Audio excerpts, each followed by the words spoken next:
एक ऐसा खेल जो इस समय पूरी दुनिया के सबसे लोकप्रिय खेलों में शुमार है और भारत में तो इस खेल की अलग ही दीवानगी दिखाई देती है क्योंकि यहां पर क्रिकेट को धर्म का दर्जा मिला हुआ है। अब क्रिकेट इतिहास में कई खिलाड़ियों ने अपने प्रदर्शन और रिकॉर्ड से दुनिया भर में डंका बजाया है।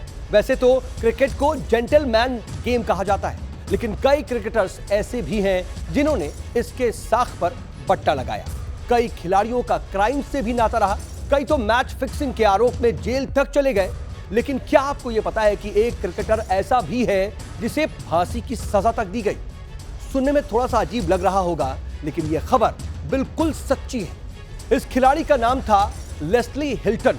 वेस्टइंडीज अपने सुनहरे बेहद घातक गेंदबाजी के लिए जाना जाता है, लेकिन इसी टीम के खिलाड़ी लेस्ली को फांसी की सजा सुनाई गई और इस खिलाड़ी का जुर्म इतना बड़ा था कि पूरा क्रिकेट जगत उस वक्त सख्ते में आ गया था। तो चलिए इस खिलाड़ी और इसके अपराध के बारे में आपको विस्तार से बताते हैं। लेस्ली हिल्टन मूल रूप से जमैका के रहने वाले थे। क्रिकेट की दुनिया में वो बहुत अच्छा नाम कमा चुके थे।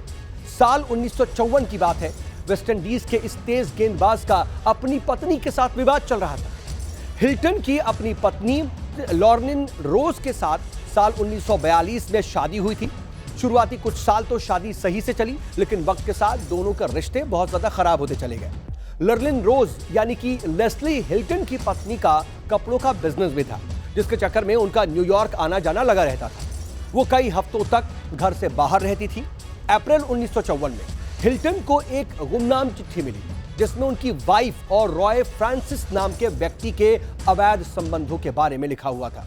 और जैसे ही हिल्टन ने यह चिट्ठी पढ़ी, उन्होंने आओ देखा न ताओ, खिड़की के पास रखी बंदूक उठाई और सीधा अपनी पत्नी पर गोली चला दी। आपको जानकर यह बहुत हैरानी होगी कि हिल्टन ने अपनी पत्नी को एक तो नहीं बल्कि 7 गोलियां मारी थी। इसके बाद इस तेज गेंदबाज पर केस चढ़ा और आखिर में उन्हें गुनहगार माना गया। साल 1955 में हिल्टन को वाइफ की हत्या के आरोप में फांसी के तख्ते पर भी लटका दिया गया।